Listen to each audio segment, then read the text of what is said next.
Baik, pertanyaan berikutnya, apakah menjalankan syariat Islam secara kafah itu kewajiban pemimpin atau setiap individu muslim?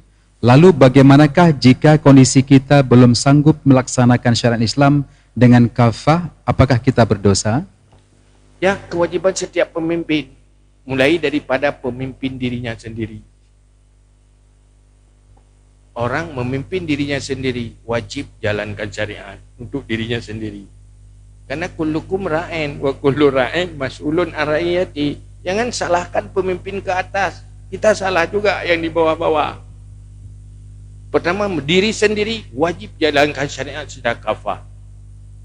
Kemudian rumah tangga, pemimpin rumah tangga wajib jalankan syariat dalam rumah tangga, seisi rumah tangga. Pemimpin di atas itu wajib lagi. Tanggung jawab, semakin tinggi kepemimpinan, semakin besar tanggung jawab.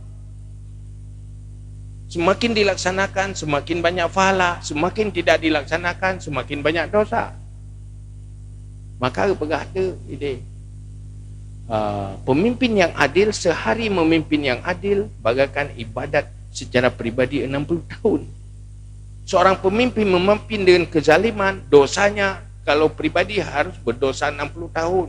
Seorang pemimpin satu hari sudah seperti dosa 60 tahun. Tapi kalau adil, sehari dia memimpin seperti ibadah orang pribadi 60 tahun. Sesuatu yang banyak untungnya, pasti banyak resiko ruginya. Kalau salah-salah. Hai bak raya labah, hina raya rugo. Artinya, siapa saja yang berdosa, siapa yang tidak melaksanakan amar ma'ruf nahi mungkar, meninggalkan mukhalafah syariah, itu kemungkaran. Wajib cegah kemungkaran itu. Siapa yang berdosa? Siapa yang tidak mau mencegah? Siapa yang mau mencegah tapi mampu, tapi tidak mencegah di luar kemampuan, itu tidak berdosa. Yang berlaku hukum amar ma'ruf nahi mungkar.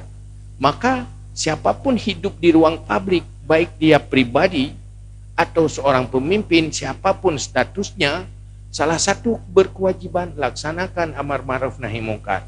Kalau amar ma'ruf nahi mungkar sebuah kewajiban, maka ilmu tentang amar ma'ruf nahi mungkar itu satu kewajiban.